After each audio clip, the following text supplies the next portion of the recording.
Aku selalu diperlakukan tidak baik oleh suamiku sendiri. Dia sering memukulku hanya karena masalah sepele. Suatu malam, dia tega membawaku dan menurunkanku di tengah jalan yang sepi ini. Aku sendirian. Hancur. Ketakutan. Tapi 30 menit kemudian, seorang pria turun. Dia tidak bisa bicara. Dia tidak bisa mendengar. Dia hanya menatapku, lalu memberiku selembar kertas. Ikut denganku, jangan takut. Kupastikan suamimu akan menyesal seumur hidupnya. Aku mengikutinya, dan yang terjadi selanjutnya adalah awal dari kehancuran suamiku. Karena ternyata dia. Sebelum ceritanya dimulai, silahkan tulis di kolom komentar dari daerah mana saja teman-teman yang menonton cerita ini. Jangan lupa like dan subscribe agar channel ini bisa semakin berkembang dan bisa mempersembahkan cerita yang lebih menarik lagi. Aku memejamkan mata sejenak, hanya sejenak, berharap bisa menghilang dari dunia ini. Tapi suara pecahan keramik yang dilempar Revan ke dinding membuyarkanku. Itu adalah cangkir kopi ketiga pagi ini. Semuanya pecah karena alasan yang sama.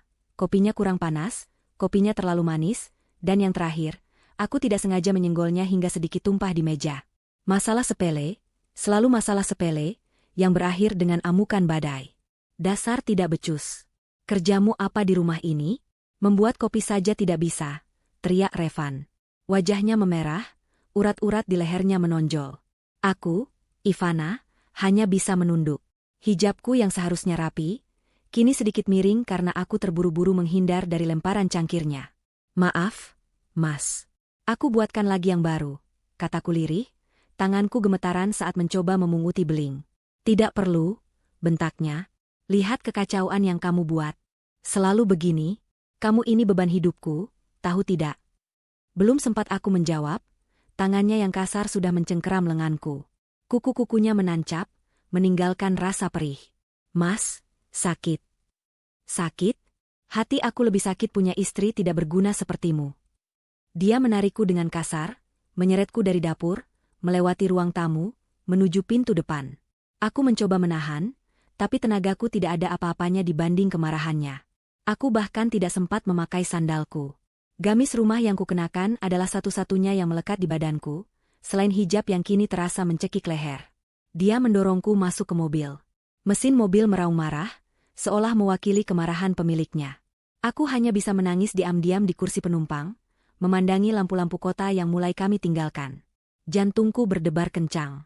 Ini bukan yang pertama kali dia marah. Bukan yang pertama kali dia memukulku di rumah. Tapi ini pertama kalinya dia membawaku pergi dalam keadaan semarah ini. Mas Revan, kita mau kemana? Tanyaku, suaraku nyaris tak terdengar. Dia menoleh, tatapannya sedingin es. Diam kamu. Atau aku turunkan di jalan tol sekarang. Aku langsung terdiam. Ancaman itu nyata. Revan tidak pernah main-main jika sudah marah. Mobil terus melaju, meninggalkan jalanan ramai, masuk ke jalanan yang lebih kecil, lalu lebih kecil lagi, hingga akhirnya aku tidak mengenali tempat ini sama sekali. Kiri dan kanan hanya pohon-pohon besar dan kegelapan. Tidak ada rumah, tidak ada lampu jalan. Hanya kegelapan pekat yang menakutkan. Tiba-tiba, dia menginjak rem mendadak. Tubuhku terlempar ke depan, untung tertahan sabuk pengaman. Dia melepas sabuk pengamanku dengan kasar, lalu membuka pintu di sisiku. Turun, perintahnya. Aku membeku. Mas, ini di mana? Jangan bercanda, Mas. Aku bilang turun. Dia menarik lenganku lagi, menyeretku keluar dari mobil. Aku jatuh tersungkur di atas aspal yang dingin dan kasar. Lututku pasti lecet. Aku mendongak, menatapnya dengan putus asa.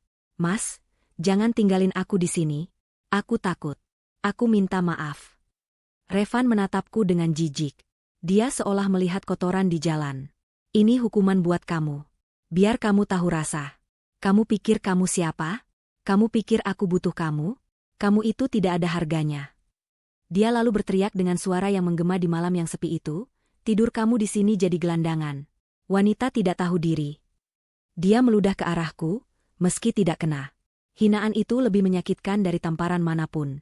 Mas, jangan. Aku memohon, mencoba meraih kakinya. Tapi dia menendang tanganku.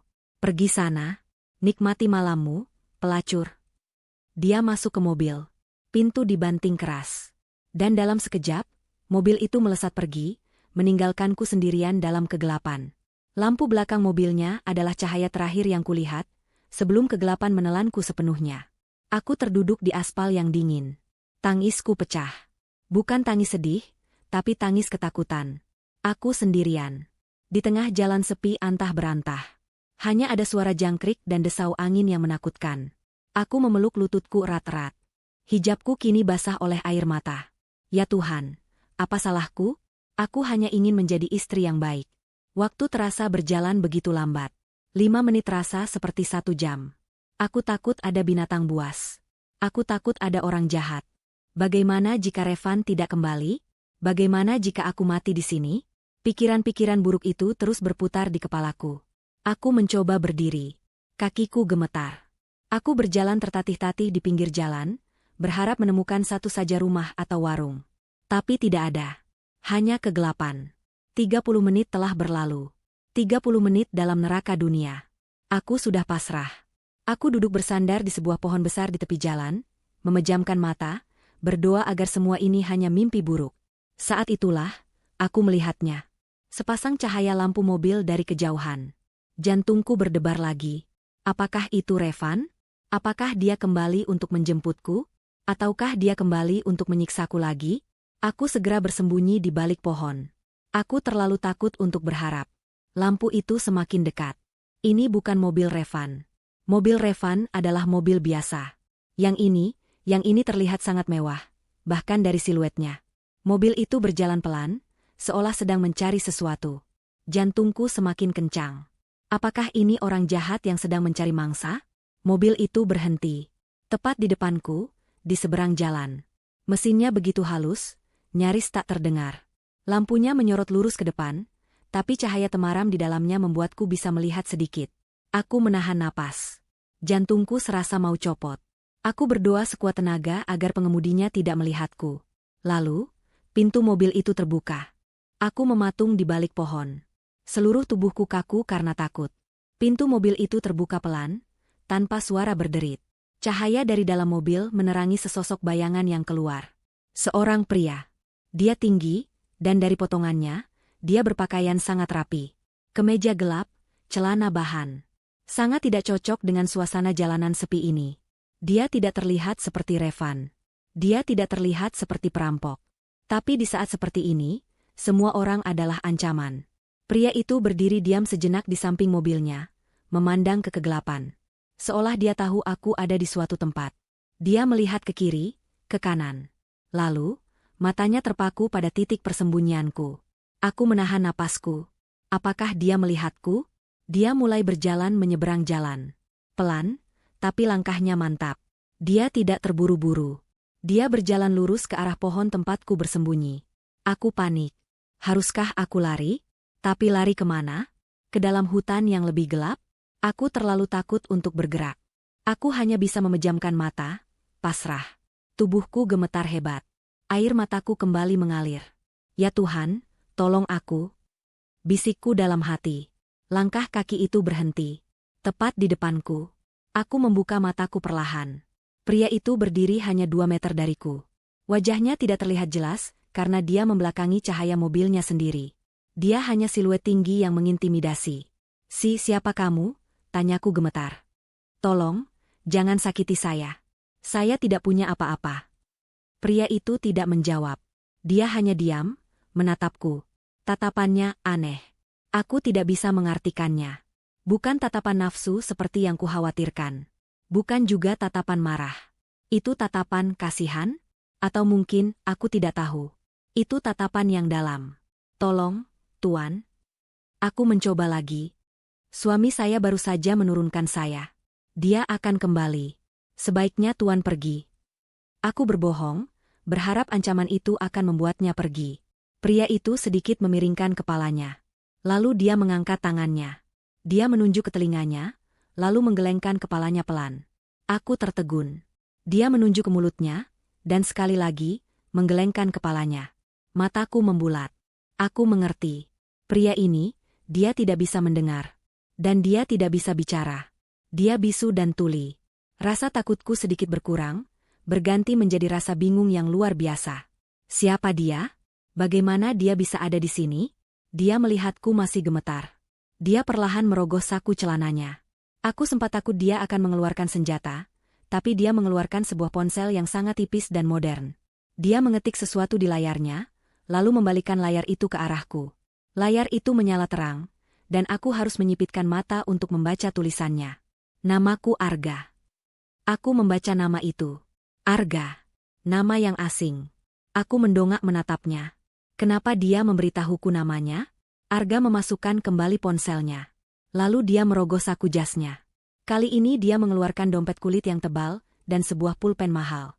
Dari dompet itu, dia tidak mengambil uang. Dia mengambil secari kertas kecil, sepertinya kartu nama, tapi dia membaliknya ke bagian putih yang kosong. Dia berjongkok sedikit agar sejajar denganku, menyandarkan kertas itu di dompetnya yang tebal, dan mulai menulis. Gerakan tangannya cepat dan rapi. Setelah beberapa detik, dia selesai. Dia mengulurkan kertas itu padaku. Tanganku masih gemetar hebat saat menerimanya. Aku harus memegang kertas itu dengan kedua tangan, agar bisa membacanya di bawah cahaya temaram dari mobilnya. Tulisan tangannya sangat rapi, kuat, dan jelas. Ikut denganku, jangan takut. Kupastikan suamimu akan menyesal seumur hidupnya. Aku membaca kalimat itu sekali, 2 kali, 3 kali. Jantungku berhenti berdetak sedetik. Kupastikan suamimu akan menyesal seumur hidupnya. Kalimat itu menggetarkan sesuatu di dalam diriku. Bukan hanya rasa takut, tapi ada percikan lain. Percikan yang sudah lama mati. Bagaimana dia tahu? Bagaimana dia tahu aku punya suami? Bagaimana dia tahu apa yang baru saja suamiku lakukan padaku? Bagaimana dia bisa berjanji seperti itu? Aku mendongak menatapnya. Mata kami bertemu dalam kegelapan. Tatapannya masih sama, dalam dan tak terbaca, tapi ada kesungguhan di sana.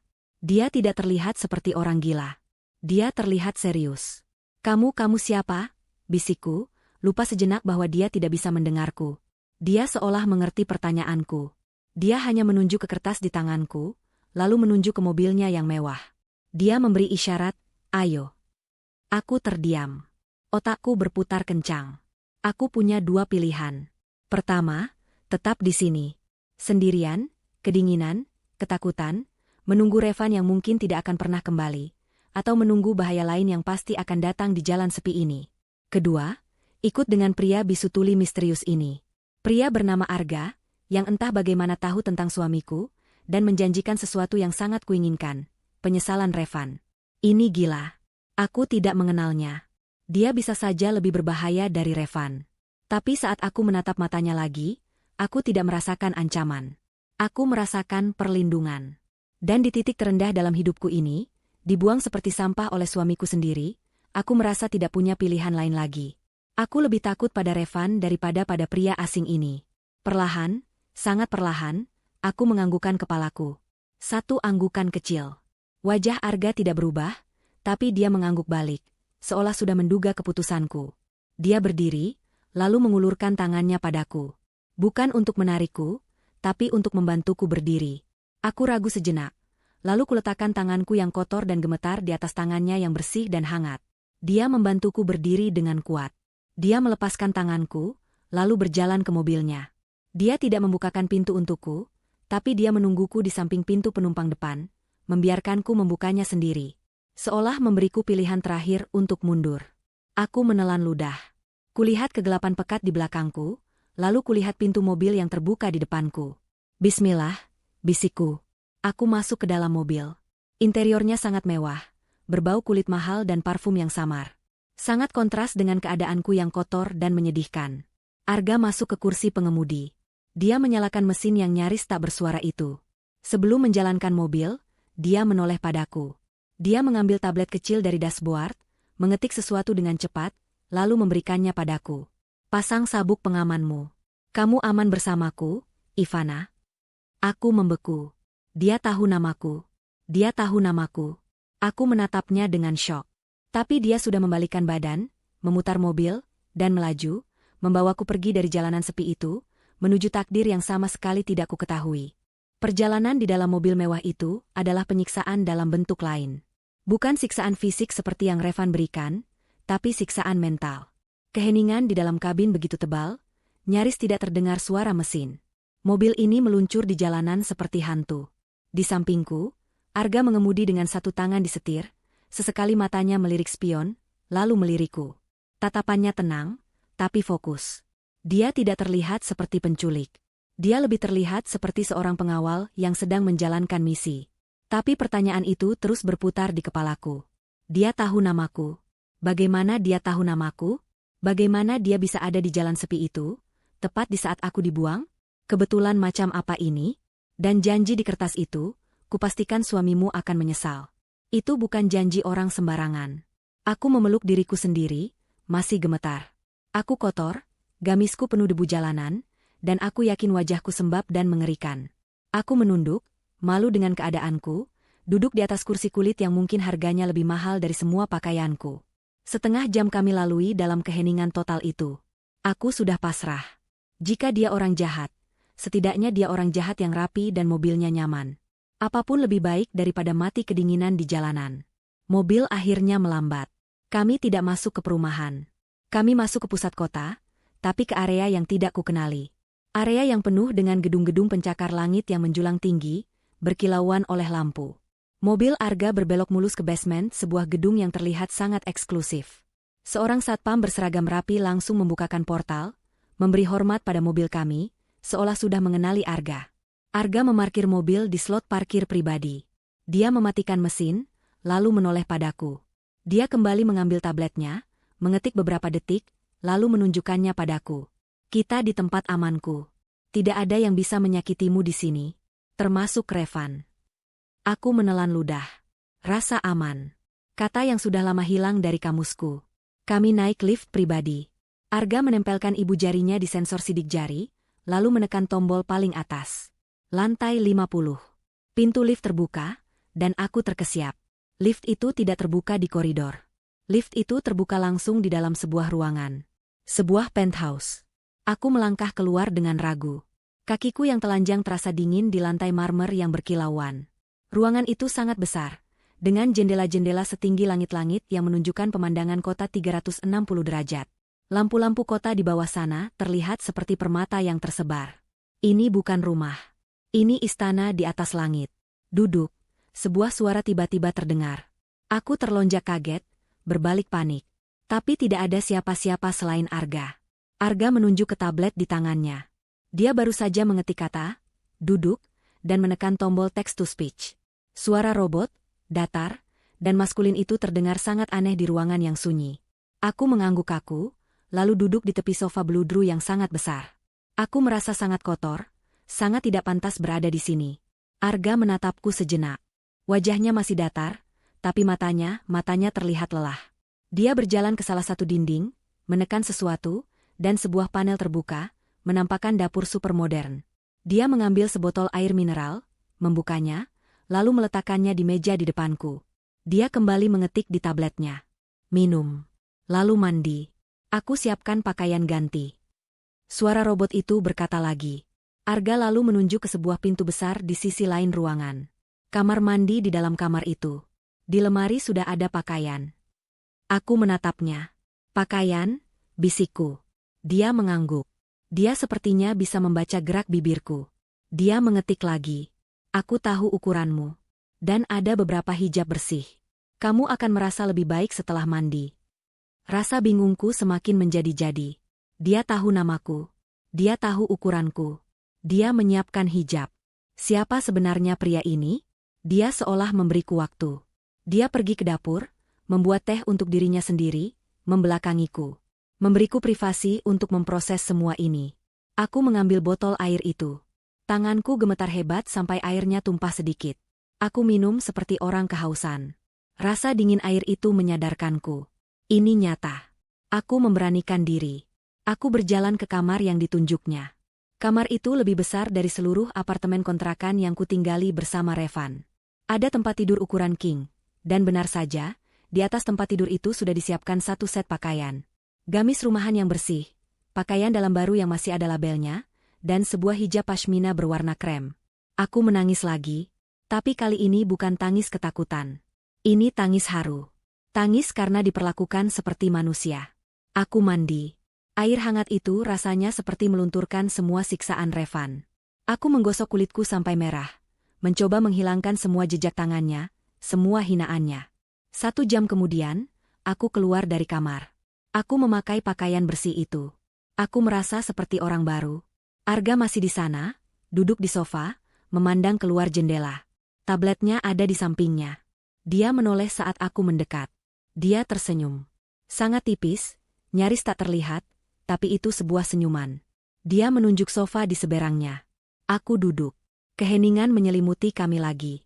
Sekarang setelah aku bersih dan aman, pertanyaan-pertanyaan itu kembali dengan kekuatan penuh. Aku memberanikan diri. Aku menunjuk diriku, lalu membuat gerakan, bertanya. Arga mengangguk. Dia mengambil tabletnya. Aku menunggu suara robot itu. Tapi kali ini, dia hanya mengetik dan menyerahkan tablet itu padaku. Kamu pasti bingung. Aku akan jelaskan. Tapi aku harus menunjukkan sesuatu dulu padamu. Dia bangkit, berjalan ke sebuah rak buku besar. Dia tidak mengambil buku. Dia mengambil sebuah bingkai foto yang tersembunyi di baliknya. Bingkai foto kayu yang terlihat sudah tua. Dia kembali duduk, meletakkan bingkai foto itu di meja di antara kami. Jantungku berdebar. Aku melihat foto itu. Foto keluarga. Foto yang sudah pudar. Di foto itu, ada aku. Versi diriku yang jauh lebih muda. Mungkin umur 7 atau 8 tahun. Aku sedang tertawa, memakai pita di rambutku. Di sampingku, ada ayahku, gagah. Dan di samping ayah, ada ibuku. Ya Tuhan, ibuku. Aku sudah lama tidak melihat foto ibuku. Air mataku menggenang lagi. Lalu, mataku beralih ke sosok keempat. Di samping ibuku, berdiri seorang remaja laki-laki. Kurus, memakai kacamata, dan tersenyum lebar. Dia merangkul bahu ibuku dengan akrab. Aku menatap remaja laki-laki itu. Wajahnya terasa familiar, tapi aku tidak bisa mengingatnya. Siapa ini? Aku menatap Arga, bibirku bergerak tanpa suara. Arga menatap foto itu. Lalu dia mengangkat tangannya. Dia menunjuk remaja laki-laki di foto itu. Lalu, dia menunjuk dirinya sendiri. Aku membeku.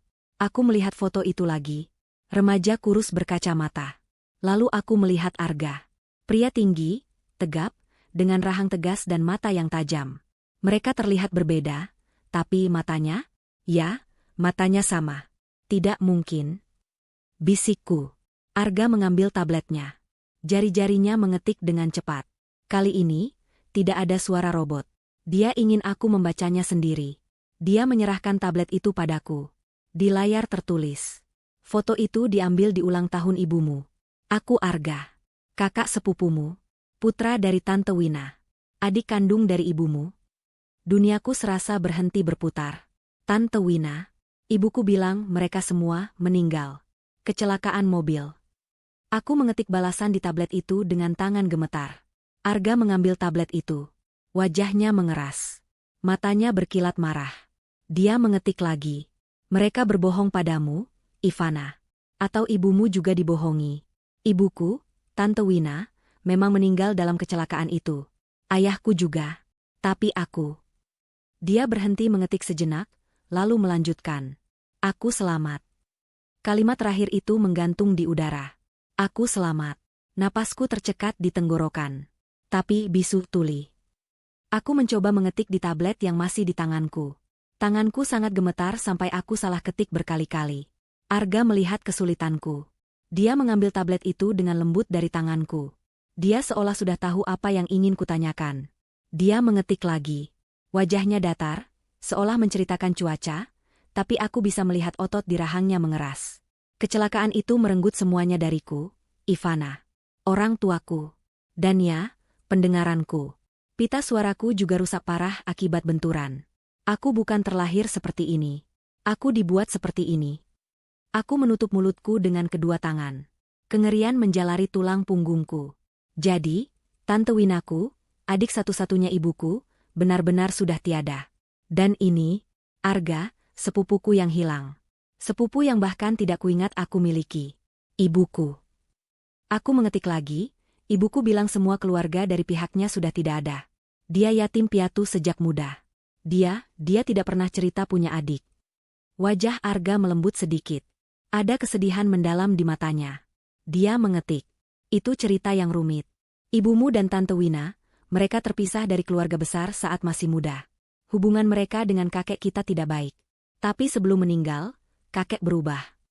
Kakek? Aku bahkan tidak tahu aku punya kakek dari pihak ibu. Kakek kita, Arga melanjutkan di tablet, adalah orang yang sangat kaya. Seorang konglomerat.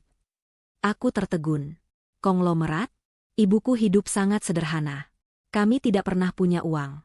Setelah ayah meninggal, ibu bekerja keras banting tulang hanya untuk menyekolahkanku. Aku tidak mengerti. Aku mengetik. Jika kakek kaya, kenapa ibu hidup susah? Karena kakek keras kepala. Dan ibumu juga, ketik Arga. Tapi seperti yang kubilang, dia berubah sebelum meninggal. Dia merasa bersalah. Dia mencari kedua putrinya. Dia menemukan Tante Wina, ibuku. Tapi dia tidak pernah berhasil menemukan ibumu, sampai terlambat. Arga menarik napas dalam, lalu mengetik paragraf terpanjang sejauh ini. Saat kakek meninggal, dia meninggalkan surat wasiat. Dia membagi hartanya. Sebagian kecil untuk ibuku, Tante Wina. Tapi bagian terbesar, bagian utamanya, dia berikan untuk cucu satu-satunya dari putri sulungnya. Dia berikan untukmu, Ivana. Aku berhenti bernapas. Aku? Warisan? Dari kakek yang bahkan tidak kukenal? Ini tidak masuk akal. Ini seperti cerita sinetron. Tidak mungkin. Aku mengetik. Aku tidak pernah menerima apa-apa. Aku, Revan, kami hidup dari gajinya. Kami bahkan sering kekurangan. Mata Arga menjadi gelap saat aku menyebut nama Revan. Itu, dia mengetik dengan penekanan di setiap huruf, adalah inti masalahnya. Dia meletakkan tablet itu, beralih ke laptop yang ada di meja kerja di sudut ruangan. Dia membukanya, mengetik password, dan membuka sebuah file. Dia memutar laptop itu ke arahku. Itu adalah dokumen legal. Penuh dengan bahasa hukum yang tidak kumengerti. Tapi Arga menunjuk satu paragraf. Aku membacanya. Paragraf itu pada intinya menyatakan bahwa seluruh aset warisan atas namaku, Ivana, akan diserahkan padaku. Dia menunjuk baris berikutnya. Saat mencapai usia 25 tahun. Aku mengangguk. Masuk akal.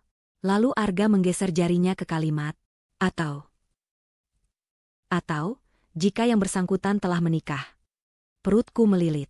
Rasanya seperti ada tangan es yang meremas isi perutku. Aku menikah dengan Revan 3 minggu setelah ulang tahunku yang ke-20.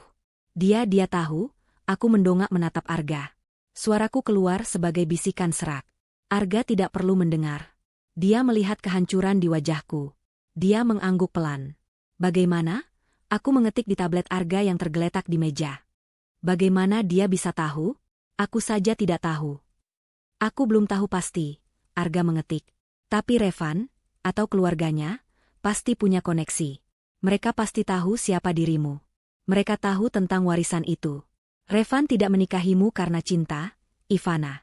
Dia menikahimu untuk menguasai hartamu. Kebohongan. Seluruh pernikahanku. Semua kata-kata manis Revan di awal.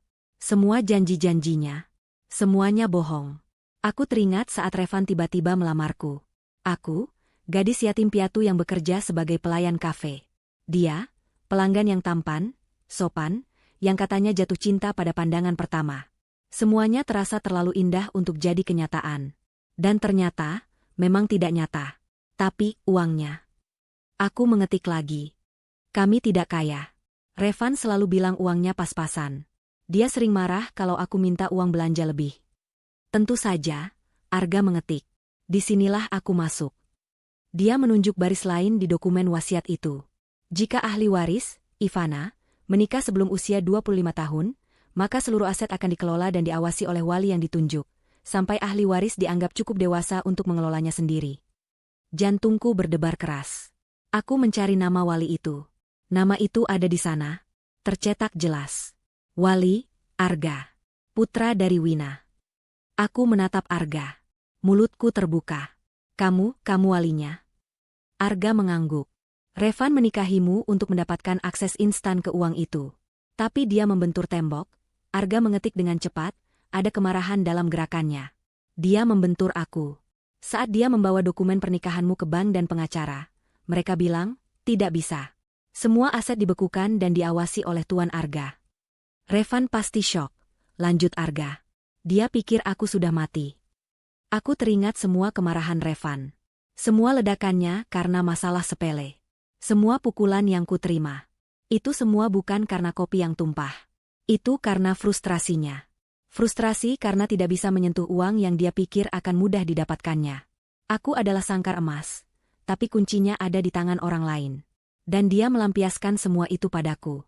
Jadi selama ini, aku mengetik, dia menyiksaku, karena uang yang tidak bisa dia dapatkan. Ya, Arga mengetik. Dia terjebak denganmu. Dia tidak bisa menceraikanmu, karena itu akan menimbulkan kecurigaan. Tapi dia juga tidak bisa mendapatkan uangnya. Jadi dia membuat hidupmu seperti neraka. Dia pikir, mungkin, jika kamu cukup menderita, kamu akan datang padaku wali misterius itu, dan memohon agar uangnya dicairkan untuk suamimu. Atau mungkin dia berharap aku mati. Lagi. Aku memejamkan mata. Kebenaran ini terlalu menyakitkan. Pernikahanku. Hidupku. Semuanya dibangun di atas kebohongan besar demi uang. Dan pria yang kusangka mencintaiku, adalah monster yang sama yang mungkin. Aku membuka mata. Sebuah pikiran mengerikan baru saja terlintas. Aku menatap Arga. Kecelakaan itu, aku mengetik pelan. Kecelakaan yang menewaskan Tante Wina, dan membuatmu seperti ini. Arga menatapku. Dia tidak perlu mengetik. Aku sudah tahu jawabannya. Itu bukan kecelakaan, kan? Arga mengambil tablet itu. Dia menatap layar kosong itu lama sekali. Lalu dia mengetik satu kata. Bukan. Kata itu menggema di dalam penthouse yang sunyi. Bukan. Bukan kecelakaan. Aku menatap tablet di tangan Arga, lalu menatap matanya yang tajam. Dunia di sekelilingku terasa berputar. Selama ini, aku hidup di atas panggung sandiwara yang dirancang oleh Revan. Pernikahanku bohong. Cintanya bohong. Dan sekarang, aku harus menerima fakta bahwa pria yang tidur seranjang denganku, pria yang kuanggap suami, adalah monster yang jauh lebih kejam dari yang kubayangkan. Dia bukan hanya serakah. Dia pembunuh. Bagaimana? Aku berhasil mengetik di tabletku sendiri, yang tadi dipinjamkan Arga. Tanganku gemetar hebat sampai huruf-huruf di layar tumpang tindih. Bagaimana kamu bisa tahu? Bagaimana kamu yakin? Arga tidak menjawab di tablet. Dia meletakkan tabletnya di meja. Dia berdiri dan berjalan ke sebuah dinding di sisi lain ruangan. Itu terlihat seperti rak buku biasa, penuh dengan buku-buku tebal. Tapi dia menekan salah satu buku, dan seluruh rak itu bergeser tanpa suara, memperlihatkan sebuah ruangan lain di baliknya. Ruangan itu adalah kebalikan dari penthouse yang hangat dan mewah. Ruangan itu dingin, teknis, dan diterangi oleh cahaya biru dari beberapa monitor komputer besar. Ini adalah pusat kendali. Arga memberi isyarat agar aku mengikutinya. Aku melangkah masuk dengan ragu. Di dinding utama, ada satu monitor raksasa. Arga duduk di kursi operator, jari-jarinya menari di atas keyboard. Dia terlihat sangat berbeda di sini. Bukan lagi pria bisu tuli yang malang. Dia adalah seorang komandan. Dia mengetikkan serangkaian perintah. Sebuah folder di komputernya terbuka. Isinya penuh dengan file video. Dia memilih satu. Lihat ini, suara robot dari komputernya terdengar, lebih dingin dari sebelumnya. Dia memutar video itu. Layar menjadi penuh. Itu adalah rekaman CCTV. Kualitasnya tidak sejernih sekarang, sedikit berbintik, dan ada stempel tanggal di pojok kiri bawah. Tanggal itu, 15 tahun yang lalu. Rekaman itu menunjukkan sebuah persimpangan jalan raya di malam hari. Hujan turun deras, membuat lampu jalan berpendar kabur. Itu mobil kami, suara robot itu menjelaskan, sementara Arga mengetik. Ibuku, Tante Wina, sedang mengemudi. Ayahku di sampingnya. Aku di belakang. Kami baru saja pulang dari makan malam. Aku melihat mobil sedan itu berhenti di lampu merah. Tidak ada yang aneh. Jalanan sepi. Lalu, dari sisi kanan layar, sebuah truk kontainer besar muncul. Truk itu berjalan pelan, lalu berhenti di jalur samping mobil Arga, padahal lampunya masih merah. Perhatikan truk itu, ketik Arga. Lampu berubah hijau. Mobil Tante Wina mulai maju perlahan. Tapi truk itu tidak bergerak. Mobil Arga melewatinya. Lalu, dari arah yang berlawanan di persimpangan, sebuah mobil sedan lain melaju kencang, menerobos lampu merah. Untuk menghindari tabrakan, Tante Wina membanting setir ke kanan, tepat kembali ke jalur di samping truk kontainer. Dan saat itulah terjadi. Begitu mobil sedan Tante Wina sejajar dengannya, truk kontainer yang tadinya diam itu tiba-tiba menginjak gas. Bukan hanya melaju. Dia membanting setirnya ke kiri, menabrak mobil Tante Wina dengan kekuatan penuh.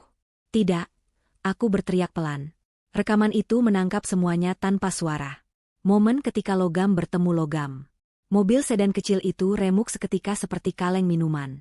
Truk itu tidak berhenti. Dia terus mendorong mobil itu, menyeretnya puluhan meter, sebelum akhirnya membenturkannya ke tiang beton penyangga jalan layang. Aku menutup mulutku, perutku bergejolak. Aku ingin muntah. Truk itu berhenti. Mundur sedikit, seolah memastikan pekerjaannya selesai. Lalu, tanpa menyalakan lampu hazard, tanpa pengemudinya turun, truk itu tancap gas dan menghilang dari sorotan kamera. Video itu terus berjalan, menunjukkan mobil yang sudah hancur lebur. Tidak ada gerakan. Arga menghentikan video itu. Aku menangis. Aku tidak bisa menahannya. Aku menangis untuk Tante Wina yang tidak pernah kukenal. Aku menangis untuk remaja laki-laki yang kehilangan segalanya malam itu. Itu direncanakan, bisikku. Mobil yang menerobos lampu merah, itu pancingan. Supaya mobil Tante Wina kembali ke jalur itu. Arga mengangguk. Dia menatap layar dengan tatapan kosong. Dia pasti sudah melihat rekaman ini ribuan kali. Revan, aku mengetik di tabletku. Arga tidak langsung menjawab. Dia memutar ulang video itu, tapi kali ini dia memperlambatnya. Tepat di saat truk itu kabur. Dia mengklik sesuatu. Layar terbagi menjadi 4. Masing-masing menunjukkan zoom yang telah dipertajam pada satu bagian, plat nomor truk itu. Gambarnya masih buram, tapi Arga sudah membersihkannya. Huruf dan angkanya terlihat jelas. Aku tidak mengenali plat nomor itu. Itu hanya angka dan huruf. Lalu, Arga membuka file lain di samping video itu. Itu adalah dokumen. Daftar aset perusahaan. Nama perusahaannya, aku tidak mengenalinya. PT. Sarana Jaya Logistik. Aku tidak mengerti. Aku mengetik. Ini bukan perusahaan Revan. Bukan? Suara robot Arga menjawab. Ini adalah perusahaan cangkang. Perusahaan palsu yang dibuat hanya untuk satu tujuan. Tapi lihat siapa pemiliknya.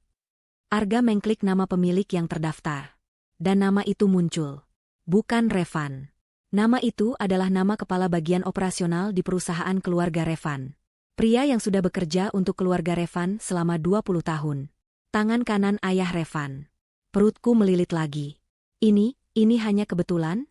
Aku mengetik, meskipun aku tahu aku sedang menyangkal kenyataan. Tidak ada kebetulan. Arga mengetik kembali, kali ini di layarnya sendiri, dan suaranya terdengar penuh amarah.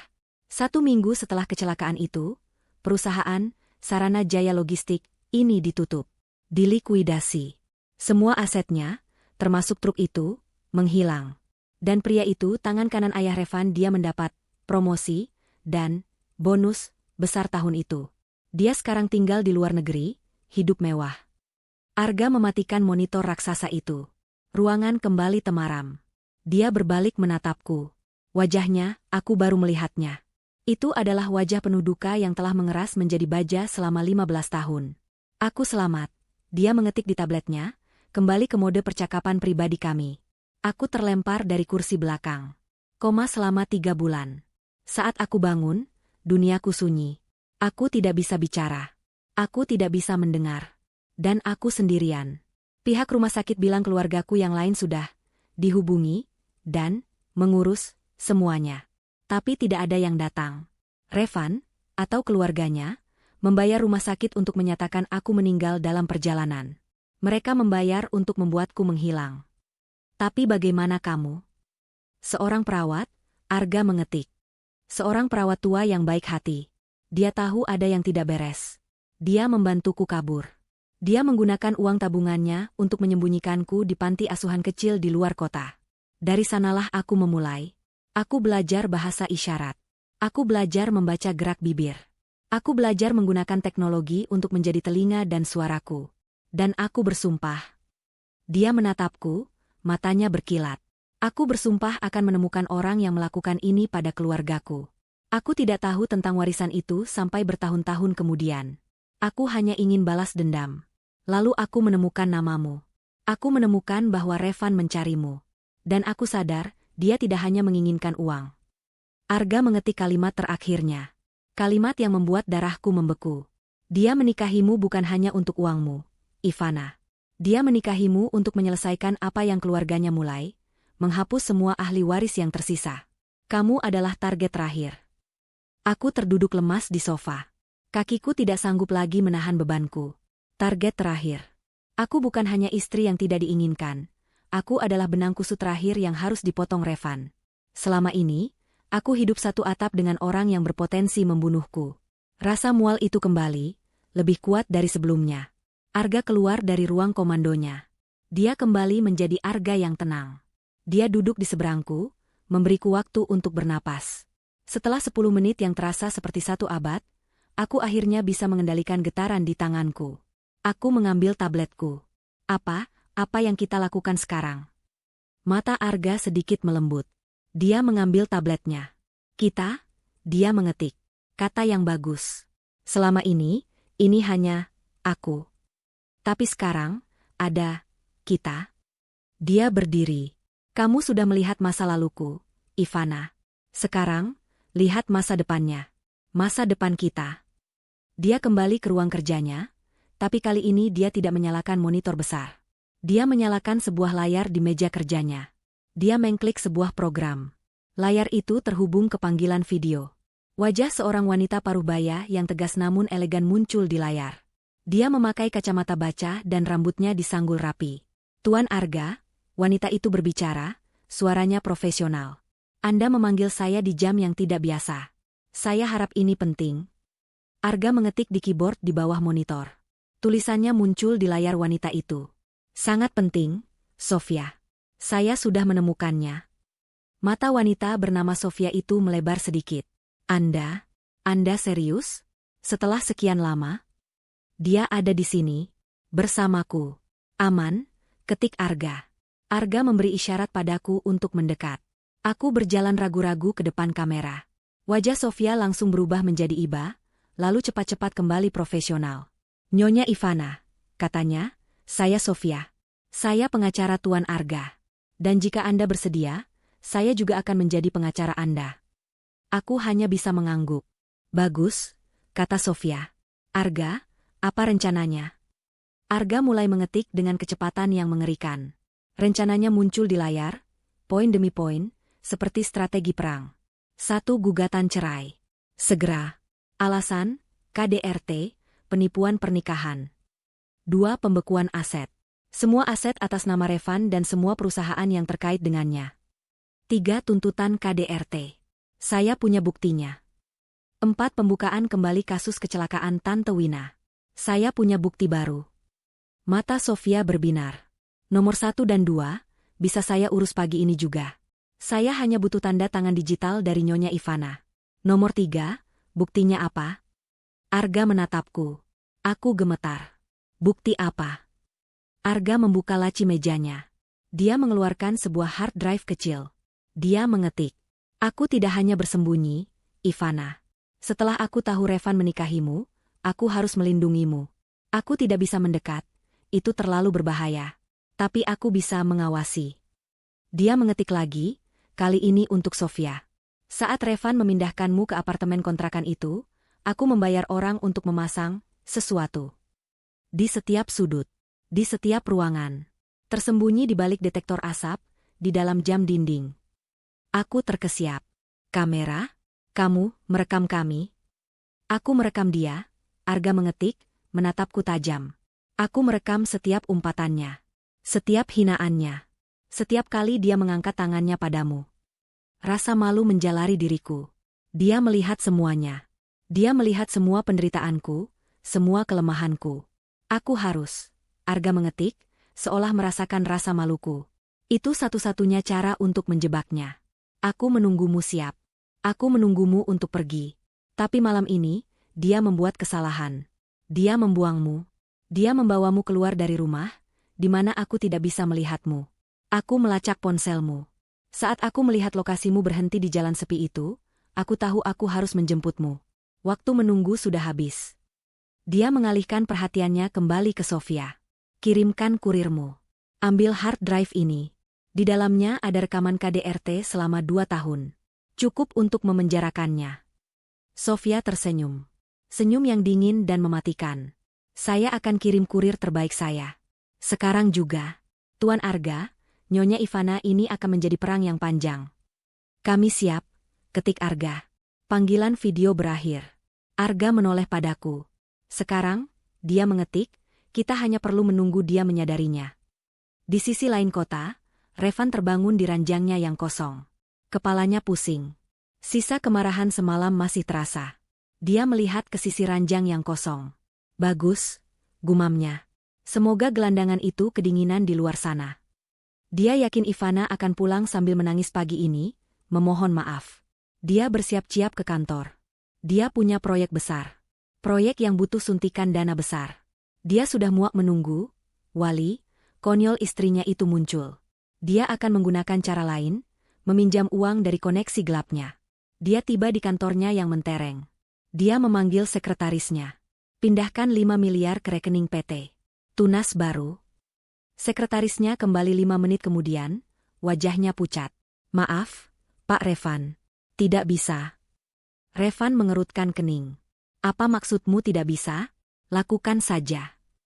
Semua rekening perusahaan dibekukan, Pak. Apa? Revan menggebrak meja. Dibekukan? Oleh siapa? Bank Sentral? Bukan, Pak. Ini perintah pengadilan. Dan rekening pribadi Bapak juga. Darah Revan serasa surut dari wajahnya. Pengadilan? Perintah siapa? Pengacaranya? Sofia, sekretaris itu membaca dari kertas. Dan ini mengatasnamakan walisah dari Nyonya Ivana. Jantung Revan serasa berhenti berdetak. Walisah? Walisahnya sudah mati. Itu hanya kesalahan sistem. Saya tidak yakin, Pak. Tapi nama wali yang tertera di surat perintah ini, namanya Arga. Revan tertawa. Tawa yang kering dan panik. Arga? Mustahil. Orang itu sudah jadi debu. Ini pasti penipuan. Hubungi pengacaraku. Dia mondar-mandir di ruangannya seperti singa dalam kandang. Mustahil. Mustahil. Rencananya sempurna. Anak cacat itu sudah mati. Saat itulah sekretarisnya masuk lagi, kali ini tanpa mengetuk. Dia membawa sebuah amplop coklat besar. Pak, ini baru saja datang. Dari kurir. Tidak ada nama pengirim. Aku tidak peduli, bentak Revan. Tapi amplop ini ditujukan untuk pembunuh, kata sekretaris itu dengan suara gemetar. Revan membeku. Dia merebut amplop itu dari tangan sekretarisnya. Keluar. Dia merobek amplop itu dengan kasar. Isinya bukan surat. Hanya selembar foto. Foto berukuran besar, dicetak dengan kualitas tinggi. Foto itu adalah foto Ivana. Ivana sedang duduk di sofa yang sangat mewah, di sebuah ruangan yang Revan tidak kenali. Dia memakai hijab krem yang bersih, memegang cangkir teh. Dia terlihat tenang. Dan di belakangnya, dengan satu tangan pelindung di bahu sofa, berdiri seorang pria. Pria yang tinggi, tegap, dengan mata sedingin es yang menatap lurus ke kamera. Menatap lesaung ke jiwa Revan. Revan kenal mata itu. Mata remaja kurus yang selamat dari kecelakaan maut belasan tahun lalu. Itu Arga. Dia masih hidup. Revan menjatuhkan foto itu. Tangannya gemetar hebat. Di balik foto itu, ada tulisan tangan yang rapi. Tulisan yang sama dari kertas yang Arga berikan pada Ivana tadi malam. Kupastikan kamu akan menyesal seumur hidupmu. Pekikan ban mobil Revan yang meninggalkan penthouse Arga tidak terdengar, tapi gema dari foto itu terasa seperti ledakan di dalam kantor Revan. Pria itu, Arga, masih hidup. Kepanikan yang dingin dan tajam menusuk jantung Revan, menggantikan kemarahan sesaatnya. Hidup. Dia hidup. Dan dia ada bersama Ivana. Revan meraih teleponnya dengan tangan gemetar. Ban. Hubungi ban utama. Sekarang, teriaknya pada sekretarisnya melalui interkom. Beberapa saat kemudian, sekretarisnya menyambungkan panggilan. Tuan Gafur, ini Revan. Ada kesalahan besar. Rekening saya dibekukan. Saya perintahkan Anda membukanya sekarang. Suara di seberang sana terdengar tenang dan dingin. Maaf, Tuan Revan. Ini bukan kesalahan. Ini perintah pengadilan yang sah, ditandatangani oleh hakim pagi ini. Pembekuan aset penuh atas nama Anda, dan semua perusahaan yang terafiliasi dengan Anda.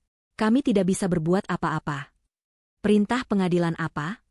Atas dasar apa? Tuntutan perdata dari wali sah Nyonya Ivana, Tuan Arga. Terkait daftarnya panjang, Tuan Revan. Penipuan, penggelapan aset warisan. Revan membanting telepon itu hingga hancur berkeping-keping. Sialan, sialan. Dia beralih ke panggilan cepat nomor 2. Pengacaranya. Wira, siapkan timmu. Aku dituntut. Ada yang mengaku sebagai Arga. Dia? Saya sudah tahu, Revan. Suara Wira, pengacaranya, terdengar lelah. Suratnya datang setengah jam yang lalu. Dan ini bukan mengaku.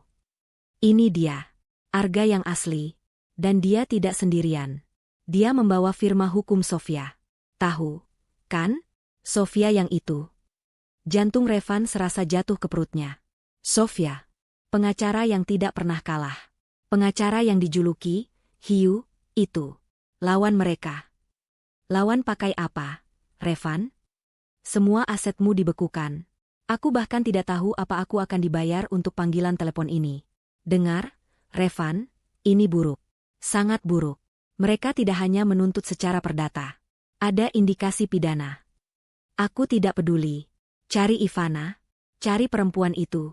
Dia pasti ada di balik semua ini. Cari di mana? Pengacaraku bilang Arga membawanya ke, tidak ada yang tahu. Tempat itu tidak terdeteksi. Seperti benteng. Revan menutup telepon. Dia beneran sendirian. Uangnya hilang. Pengacaranya takut. Dan musuh bebuyutannya yang dia kira sudah jadi debu, kini kembali dengan kekuatan penuh. Kemarahan kembali membara, menutupi rasa takutnya. Ivana. Desisnya. Ini semua karena perempuan itu. Kalau saja dia lebih patuh. Kalau saja dia mati saja di jalan tadi malam. Dia butuh pelampiasan. Dia harus menghancurkan sesuatu. Dia tahu kemana harus pergi. Apartemen kontrakan itu. Tempat dia mengurung Ivana. Mungkin perempuan itu cukup bodoh untuk kembali ke sana. Mengambil baju-baju jeleknya. Atau mungkin dia bisa menunggu di sana. Menjebaknya. Revan menyambar kunci mobilnya, mengabaikan tatapan ketakutan sekretarisnya, dan berlari keluar kantor. Dia mengemudi seperti orang kesetanan. Dia tidak peduli lagi. Dia hanya ingin menemukan Ivana. Dia akan menyeret wanita itu. Dia akan memaksanya mencabut semua ini. Dia akan membunuhnya jika perlu. Dia tiba di gedung apartemen yang kumuh itu. Dia menendang pintu depan, tidak peduli jika engselnya rusak. Ivana, teriaknya. Apartemen itu kosong. Sunyi. Masih berantakan seperti saat dia meninggalkannya. Tapi ada yang berbeda. Bau melati samar. Wangi parfum Ivana yang selalu dia benci. Kamu pikir kamu bisa sembunyi? Hah? Teriaknya pada ruangan kosong. Dia masuk ke kamar. Dia membuka lemari. Baju-baju Ivana masih di sana. Gamis-gamis murahannya. Hijab-hijabnya. Dasar tidak tahu diri. Dia menarik semua pakaian itu keluar, melemparkannya ke lantai. Dia menginjak-injaknya. Dia mengambil vas bunga di meja, satu-satunya hiasan di ruangan itu, dan melemparkannya ke dinding. Pecahannya berhamburan. Dia tertawa. Tawa yang mengerikan. Ini yang kamu dapat. Ini. Dia sedang merobek bantal dengan tangannya saat dia mendengar suara pintu depan terbuka. Dia membeku. Suara langkah kaki. Bukan hanya satu orang. Dia berbalik, senyum licik tersungging di wajahnya. Akhirnya kamu pulang, Jalang? Senyumnya mati. Di pintu kamar, berdiri Ivana. Dia bukan Ivana yang dia buang tadi malam. Ini Ivana yang baru. Hijabnya krem, rapi. Wajahnya bersih, meski pucat. Dan matanya tidak lagi menunjukkan ketakutan. Matanya dingin. Di belakang Ivana, berdiri dua pria berbadan besar dengan setelan hitam. Dan di belakang mereka, di bayang-bayang lorong, berdiri siluet tinggi yang dia kenali dari foto. Arga, berani kamu kembali ke sini? Bentak Revan, mencoba mengembalikan keberaniannya. Dan kamu bawa siapa? Selingkuhanmu? Pria cacat ini? Dia melangkah maju, tangannya terkepal. Dia akan menghajar Ivana lebih dulu, lalu pria-pria itu. Dia meluncurkan langkah pertamanya ke arah Ivana. Kamu. Kedua pengawal itu bergerak secepat kilat. Mereka tidak menyentuhnya. Mereka hanya berdiri di depan Ivana, membentuk dinding manusia. Revan terpaksa berhenti. Minggir, bentak Revan pada mereka. Tidak apa-apa, sebuah suara tenang terdengar. Itu suara Ivana. Dia melangkah dari balik pengawal itu. Arga tetap di ambang pintu, hanya menonton. Ivana menatap Revan. Tepat di matanya. Kamu mau memukulku lagi, Mas? Panggilan, Mas, itu terdengar seperti hinaan. Silakan, lanjut Ivana. Aku tantang kamu. Coba saja. Pukul aku. Di depan mereka. Revan bingung. Kepercayaan diri ini, dari mana datangnya? Jangan main-main denganku, Ivana. Kamu akan menyesal. Suruh mereka cabut semua tuntutan itu. Sekarang. Dia mengangkat tangannya, sebuah kebiasaan yang sudah mendarah daging. Dia akan menampar wanita ini agar sadar. Dasar wanita. Lakukan, potong Ivana. Suaranya tidak gemetar. Satu pukulan lagi. Biar buktinya makin kuat di pengadilan. Revan menurunkan tangannya perlahan. Bukti apa? Kamu tidak punya apa-apa. Itu hanya kata-katamu melawan kata-kataku. Ivana tersenyum. Senyum tipis yang membuat Revan merinding. Kamu salah, Revan, kata Ivana. Kamu pikir dinding di rumah ini bisu? Kamu pikir aku sebodoh itu selama ini? Ivana berjalan pelan ke tengah ruangan. Dia menunjuk ke detektor asap di langit-langit. Cantik, ya? Kualitas HD. Dia menunjuk ke jam digital di meja nakas. Yang ini mikrofonnya sensitif sekali. Bisa menangkap bisikan. Dia menunjuk ke pengharum ruangan otomatis di sudut. Dan yang ini, favoritku. Punya mode malam. Wajah Revan berubah dari merah pada menjadi putih pucat. Kamu. Bukan aku, kata Ivana. Arga. Dia memasang ini semua setahun yang lalu. Tepatnya, sehari setelah kamu pertama kali menamparku karena sup buatanku terlalu asin. Ivana menatap lurus ke mata Revan. Ingat malam Idul Fitri tahun lalu? Saat kamu mendorongku sampai kepalaku terbentur ujung meja, karena aku tidak sengaja menumpahkan kuah opor? Terekam. Ingat 3 minggu lalu? Lanjut Ivana, suaranya semakin tajam. Saat kamu mencekiku di dapur karena aku membelamu di depan teman-temanmu? Terekam. Ingat setiap kali kamu menyebutku, jalang, tidak berguna, sampah, beban? Semuanya terekam, Revan. Setiap kata-katamu, setiap pukulanmu, setiap hinaanmu, ratusan jam rekaman KDRTMU. Revan mundur selangkah. Dia melihat sekeliling apartemen itu. Tempat yang dia anggap sebagai wilayah kekuasaannya, ternyata adalah ruang interogasi raksasa. Itu ilegal. Pekiknya, suaranya melengking. Merekam tanpa izin. Tidak jika itu untuk membuktikan tindak kejahatan di properti milik waliku, kata Ivana. Benar, kan, Arga? Arga melangkah maju dari kegelapan lorong. Dia tidak menatap Revan. Dia menatap Ivana, lalu mengangguk bangga. Ivana lalu melemparkan setumpuk dokumen tebal ke lantai, tepat di kaki Revan. Itu, kata Ivana, adalah surat gugatan cerai. Tuntutan KDRT dengan 300 lampiran bukti video dan audio. Perintah penahanan sementara. Dan surat sita aset. Ivana menunjuk ke Arga. Dan dia adalah kakak sepupuku. Waliku. Orang yang kamu dan keluargamu coba bunuh 15 tahun yang lalu.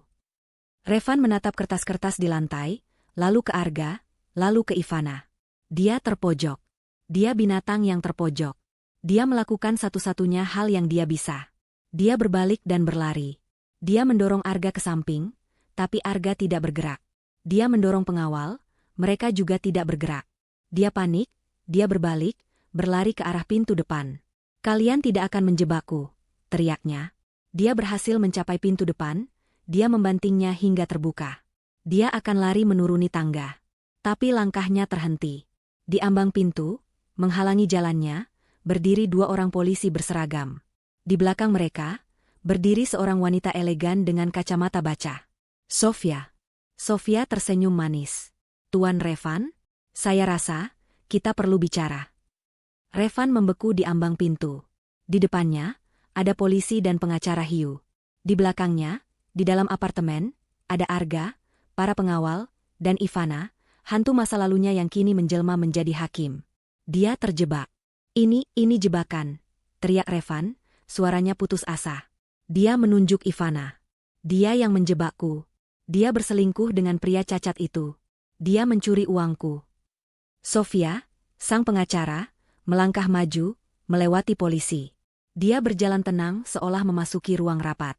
Selamat siang, Tuan Revan. Saya Sofia, pengacara dari Tuan Arga dan Nyonya Ivana.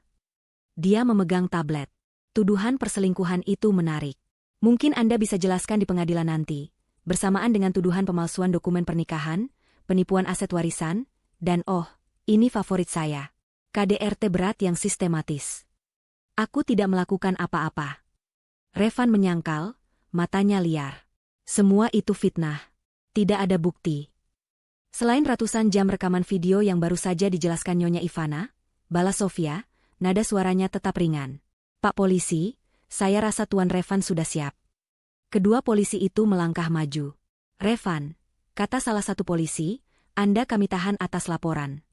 Tunggu, potong Sofia. Bukan hanya itu. Sofia menatap Revan, senyumnya hilang, digantikan tatapan sedingin es. Anda juga ditahan untuk penyelidikan lebih lanjut atas kasus tabrak lari dan pembunuhan berencana, 15 tahun yang lalu. Korbannya, Tante Wina dan suaminya. Jika Revan pucat sebelumnya, kini dia terlihat seperti mayat. Pembunuhan? Aku tidak tahu apa-apa. Itu kecelakaan. Aku masih remaja. Benarkah? Tanya Sofia. Karena kami punya rekaman CCTV asli dari persimpangan itu. Kami punya data plat nomor truk kontainer itu. Kami punya data aliran dana dari perusahaan ayah Anda ke sebuah perusahaan logistik cangkang. Dan yang paling menarik, kami punya kesaksian dari sopir truk itu, yang baru saja kami temukan hidup dalam kemewahan di luar negeri, dan sangat ingin bekerja sama demi keringanan hukuman. Setiap kata Sofia adalah paku yang menancap di peti mati Revan. Revan tidak bisa berkata-kata lagi. Dia kehilangan kekuatannya. Dia menatap Ivana, tatapannya kini memohon. Ivana, Van, jangan lakukan ini. Aku hilaf. Aku minta maaf. Aku janji akan berubah. Tolong, Van. Ini adalah pria yang sama yang membuangnya di jalan sepi. Ini adalah pria yang sama yang menyebutnya gelandangan. Ivana menatapnya. Wajahnya datar. Dia teringat setiap pukulan, setiap hinaan, setiap malam dia menangis diam-diam. Dia teringat foto Tante Wina. Sudah terlambat, Mas, kata Ivana pelan. Itu adalah vonisnya. Polisi tidak menunggu lagi. Tuan Revan, tolong balikkan badan Anda. Tangan di belakang. Tidak. Lepaskan aku. Kalian tidak tahu siapa aku. Ayahku. Klik. Suara borgol yang mengunci pergelangan tangan Revan terdengar begitu keras di lorong yang sunyi itu. Revan, pria yang selalu tampil necis dan berkuasa, kini berdiri dengan tangan terborgol di belakang punggung, memakai kemeja kusut yang basah oleh keringat amarah dan ketakutan. Polisi mulai menggiringnya keluar. Saat mereka melewati pintu, beberapa tetangga membuka pintu mereka.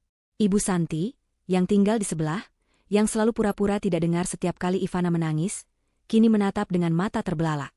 Revan menyadari tatapan mereka. Reputasinya, kebanggaan dirinya, hancur dalam sekejap.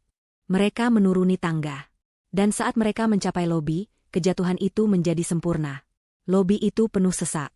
Ada puluhan wartawan dengan kamera dan mikrofon. Lampu kilat menyala-nyala, membuat mata silau. Pak Revan, benarkah Anda melakukan KDRT pada istri Anda? Pak, benarkah perusahaan Anda bangkrut? Apakah Anda terlibat dalam pembunuhan 15 tahun lalu? Bagaimana mereka bisa tahu? Revan menoleh ke belakang dengan panik. Di puncak tangga, Arga berdiri. Dia sedang mengetik di ponselnya, lalu menunjukkannya pada Sofia. Arga tidak hanya ingin Revan ditangkap. Dia ingin Revan dihancurkan. Dia ingin seluruh dunia melihat kejatuhan monster yang telah menghancurkan keluarganya. Ivana dan Arga turun perlahan, diapit oleh pengawal. Mereka berdiri di lobi yang aman, sementara Revan digiring seperti binatang buruan melewati kerumunan media. Para wartawan melihat Ivana. Nyonya Ivana, apa perasaan Anda? Nyonya, apa yang akan Anda katakan pada suami Anda? Revan, yang didorong oleh polisi ke arah mobil patroli, mendengar itu. Dia menjadi gila. Dia berbalik, memberontak melawan cengkeraman polisi.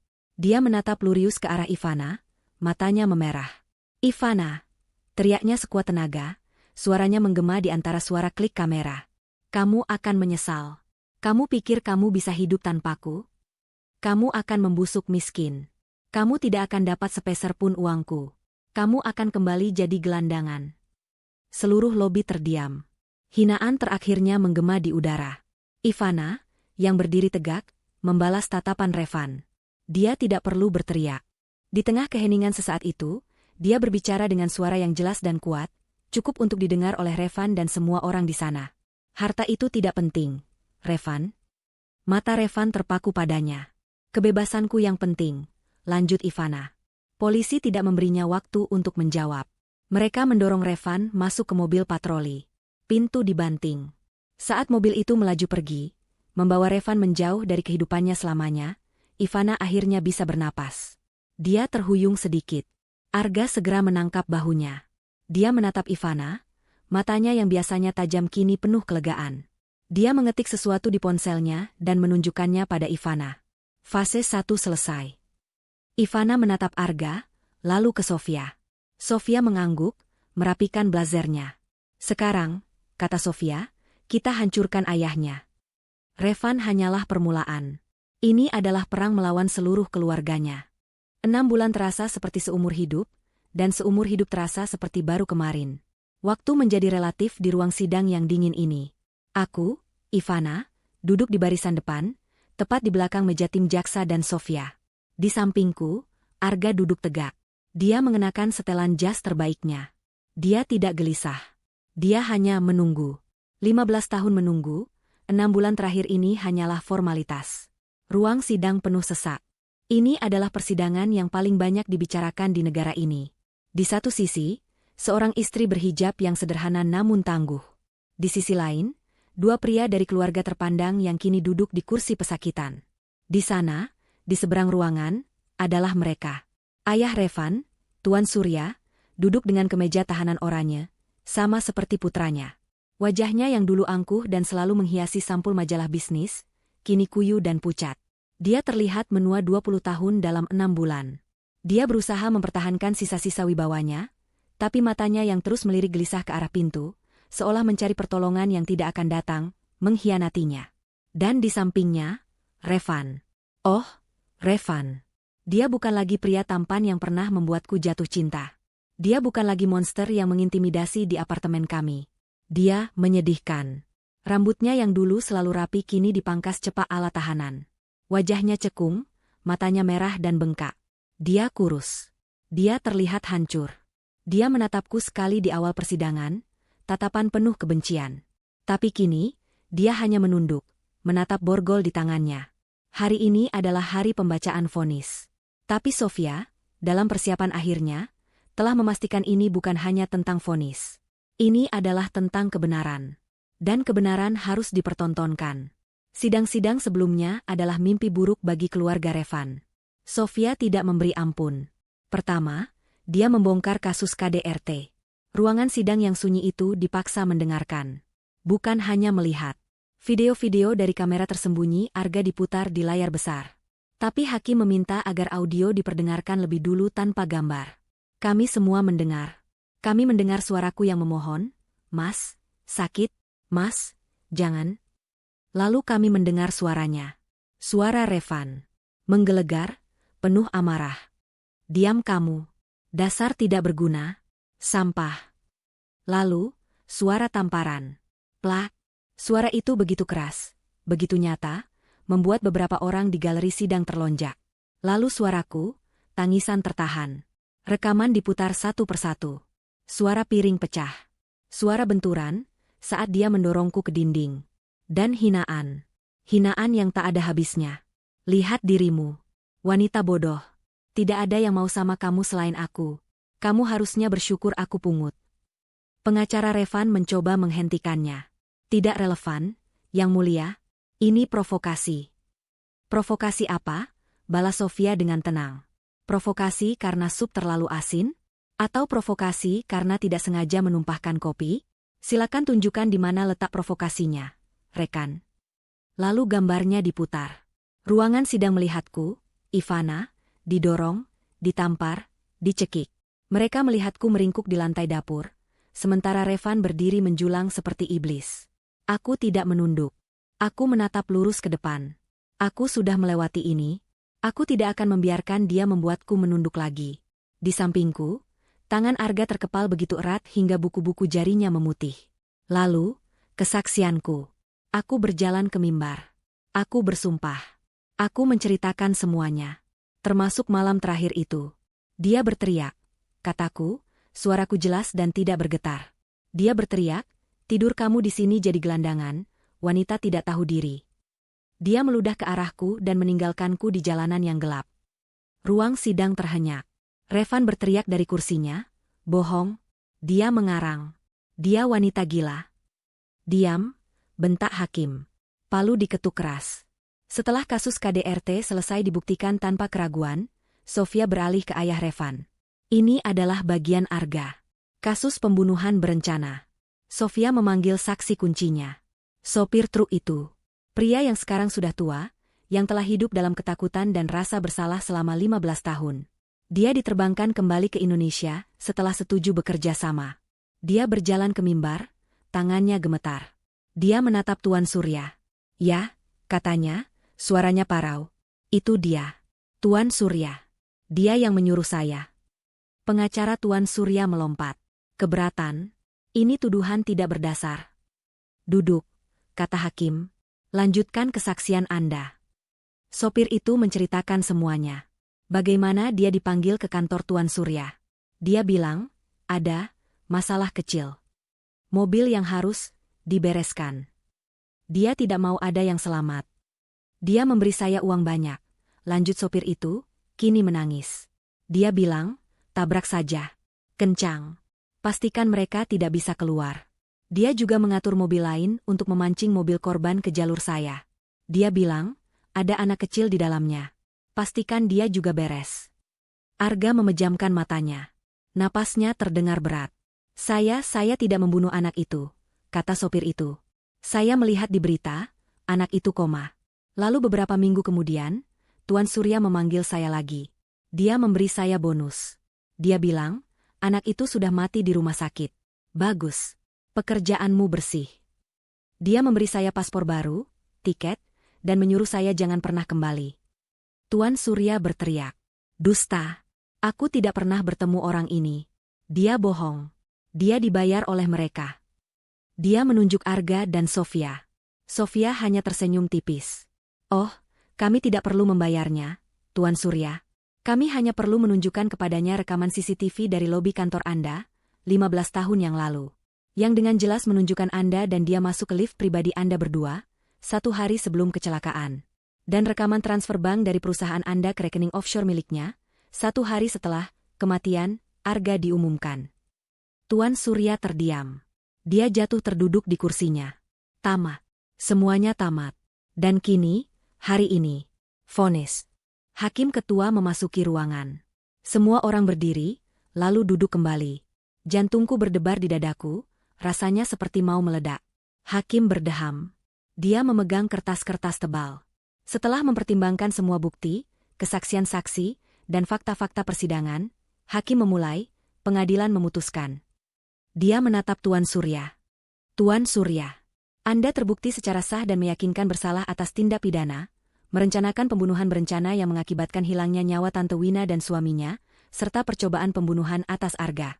Anda juga terbukti bersalah atas konspirasi penipuan aset warisan. Atas perbuatan tersebut, suara hakim menggelegar, pengadilan menjatuhkan hukuman mati. Tuan Surya tidak bereaksi. Dia hanya menatap kosong. Seolah jiwanya sudah dicabut. Lalu, hakim beralih ke Revan. Revan, kata hakim. Anda terbukti secara sah dan meyakinkan bersalah atas tindak pidana kekerasan dalam rumah tangga, KDRT, berat yang dilakukan secara sistematis. Penipuan pernikahan, penggelapan, dan keterlibatan dalam konspirasi menutupi kejahatan warisan. Hakim menatap Revan dengan tatapan tajam.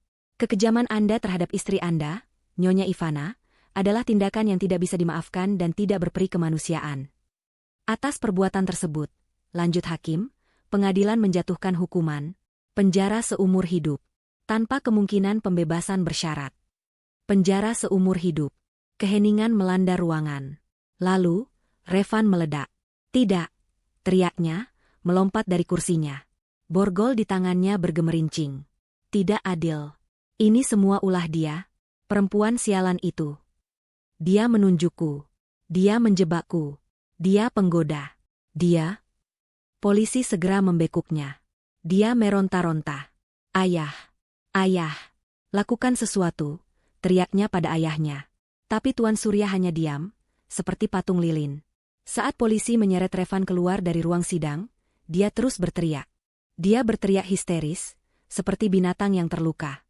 Di pintu keluar, dia berbalik sekali lagi. Matanya yang gila bertemu dengan mataku. Lalu, matanya beralih ke Arga. Arga menatapnya balik. Wajah Arga tetap tenang. 15 tahun kesunyian dan penderitaan ada di matanya. Revan menatapnya, seolah menantang. Perlahan, Arga mengangkat satu tangannya. Tangan yang sama yang dulu dia gunakan untuk menulis, ikut denganku. Di depan Revan, di depan seluruh ruang sidang, Arga membuat satu isyarat. Ibu jarinya menunjuk ke bawah. Pintu ruang sidang tertutup. Teriakan Revan menghilang. Aku menoleh pada Arga. Air mata akhirnya mengalir di pipiku. Tapi ini air mata kelegaan. Arga menatapku. Dia lalu mengetik sesuatu di ponselnya dan menunjukkannya padaku. Sudah selesai, Ivana. Kamu bebas. 1 tahun kemudian. Udara pagi ini terasa segar, jauh berbeda dari udara pengap ruang sidang. Aku berdiri di atas panggung kecil, memegang mikrofon. Di depanku, puluhan tamu undangan dan wartawan duduk di bawah tenda putih yang elegan. Di belakangku, berdiri sebuah gedung baru yang indah, dengan cat berwarna krem yang menenangkan. Di atas pintu masuk gedung itu, terpasang plakat kuningan yang berkilauan. Yayasan Pelita Wina dan Safira. Wina, nama tanteku. Safira, nama ibuku. Terima kasih. Aku memulai, suaraku sedikit gemetar, tapi bukan karena takut.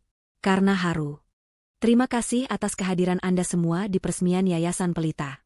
Tempat ini adalah mimpi. Mimpi yang lahir dari kegelapan. Aku melihat kekerumunan. Ada Sofia, pengacaraku, yang tersenyum bangga. Ada beberapa wajah lain, para terapis dan aktivis yang kini menjadi rekan kerjaku. 1,5 tahun yang lalu, lanjutku, saya adalah seorang wanita yang mengira hidupnya sudah berakhir. Saya tidak punya suara. Saya tidak punya kekuatan. Saya tidak punya harapan. Aku berhenti sejenak, menelan ludah. Tapi harapan datang dalam bentuk yang tidak terduga. Harapan datang dalam diam. Harapan datang dari seseorang yang dunianya sunyi, tapi hatinya paling lantang memperjuangkan keadilan. Aku menoleh ke sampingku. Di sana, Arga berdiri. Dia memakai kemeja batik yang rapi. Dia tersenyum. Senyum yang kini jauh lebih sering kulihat. Selama setahun ini, kami bekerja keras. Warisan kakek yang coba direbut Revan, kini kami kelola. Bukan untuk membeli kemewahan, tapi untuk membangun ini. Sebuah pusat krisis terpadu. 1 lantai untuk korban KDRT, menyediakan tempat aman, bantuan hukum, dan terapi psikologis. Lantai lainnya, didedikasikan untuk komunitas disabilitas, menyediakan pelatihan bahasa isyarat, alat bantu dengar gratis, dan pelatihan keterampilan kerja. Aku menatap Arga. Lalu, aku melakukan sesuatu yang membuat para wartawan terkejut. Aku meletakkan mikrofon. Aku mengangkat tanganku. Dan aku mulai berbicara dalam bahasa isyarat. Selama setahun ini, aku belajar giat. Aku ingin bisa masuk ke dunia Arga, sama seperti dia yang telah menarikku masuk ke dunianya. Jari-jariku bergerak, membentuk kata-kata. Dan untuk kakakku, Arga. Mata Arga sedikit berkaca-kaca saat dia melihatku, berbicara. Kamu adalah bukti, aku menggerakkan tanganku, bahwa pahlawan sejati tidak perlu bersuara keras. Dia hanya perlu hadir. Kamu menyelamatkanku. Hari ini, kita akan menyelamatkan orang lain. Bersama-sama. Aku selesai. Arga melangkah maju dan memelukku. Tepuk tangan riuh membahana. Bukan tepuk tangan bersuara. Sebagian besar undangan dari komunitas tuli mengangkat tangan mereka dan menggoyangkannya di udara, tepuk tangan dalam bahasa isyarat. Itu adalah pemandangan terindah yang pernah kulihat. Jauh dari sana, di sebuah tempat yang tidak tersentuh sinar matahari, bau disinfektan bercampur dengan bau putus asa. Penjara Blok Haji Blok dengan keamanan maksimum. Revan, yang kini hanya dikenal sebagai tahanan 774, sedang mengepel lantai koridor. Dia kurus kering. Kulitnya kusam. Tatapan matanya kosong. Aura arogannya telah lama luntur, digantikan oleh kewaspadaan seekor tikus yang ketakutan. Di sini, dia bukan siapa-siapa. Dia adalah yang terendah dari yang terendah. Di sudut koridor, sebuah televisi kecil yang terpasang di dinding, menyiarkan berita siang. Revan tidak peduli. Dia hanya fokus mengepel. Jika dia berhenti, penjaga akan menghukumnya. Jika dia bekerja terlalu lambat, narapidana lain yang lebih kuat akan memukulinya di kamar mandi. Kita beralih ke berita sosial. Suara presenter TV terdengar nyaring. Pengusaha muda dan filantropis, Ivana, hari ini meresmikan. Nama itu. Revan berhenti. Dia perlahan mengangkat kepalanya. Di layar TV itu, dia melihatnya. Dia melihat Ivana. Tapi itu bukan Ivana yang dia kenal. Bukan Ivana yang pucat dan ketakutan yang biasa dia tampar. Ini adalah Ivana yang lain. Dia berdiri di atas panggung, anggun dengan hijabnya. Dia terlihat bercahaya. Dia tersenyum percaya diri ke arah kamera. Di sampingnya, si cacat itu, Arga, tersenyum bangga. Layar TV menampilkan headline, Ivana, penyintas KDRT, donasikan harta warisan Rp 500 miliar untuk yayasan baru. 500 miliar. Uang itu. Uang yang seharusnya menjadi miliknya. Revan gemetar. Ember pel di tangannya terguncang, air kotornya tumpah ke lantai yang baru saja dia pel. Wanita itu, gumamnya. Lalu, presenter TV berkata, sungguh inspiratif. Nyonya Ivana, yang pernah mengalami masa-masa sulit, kini mendedikasikan hidupnya untuk membantu mereka yang senasib. Dia benar-benar mengubah takdirnya, dari korban menjadi pahlawan. Saat itulah Revan mengingatnya. Malam itu, jalanan sepi. Suaranya sendiri menggema di telinganya. Tidur kamu di sini jadi gelandangan. Dia melihat Ivana di TV. Dihormati, kaya raya, dipuja. Lalu dia melihat dirinya sendiri. Di penjara, memegang kain pel kotor. Diperlakukan lebih rendah dari sampah. Dia menatap pantulan dirinya di genangan air kotor di lantai. Wajah kuyu, baju tahanan yang bau, dan mata yang mati. Dia sadar. Ivana bukanlah gelandangan malam itu. Dialah gelandangan yang sesungguhnya. Gelandangan yang terperangkap di neraka yang dia ciptakan sendiri. Tidak aaak. Revan meraung. Raungan yang bukan lagi raungan manusia, tapi raungan binatang yang putus asa. Dia melempar ember itu ke dinding. Dia berlari ke arah TV, mencoba memukul wajah Ivana di layar. Matikan. Matikan TV itu. Dia iblis. Dia penipu. Alarm berbunyi. Penjaga berlari ke arahnya. Mereka memukulnya dengan tongkat, menyeretnya di lantai yang kotor itu. Dia milikku. Uang itu milikku. Teriaknya sambil diseret. Tapi tidak ada yang peduli. Para narapidana lain hanya menonton, beberapa tertawa. Raungannya hilang di koridor penjara yang panjang dan gelap. Sore itu, di penthouse Arga. Matahari terbenam, mewarnai langit Jakarta dengan warna oranye dan ungu. Aku berdiri di balkon, menatap kota. Kota ini tidak lagi menakutkan. Pintu balkon bergeser terbuka. Arga berjalan menghampiriku. Dia membawakan 2 cangkir teh melati. Kami berdiri berdampingan dalam keheningan yang nyaman. Dia menepuk bahuku pelan. Aku menoleh padanya. Dia tersenyum, lalu mengangkat tabletnya.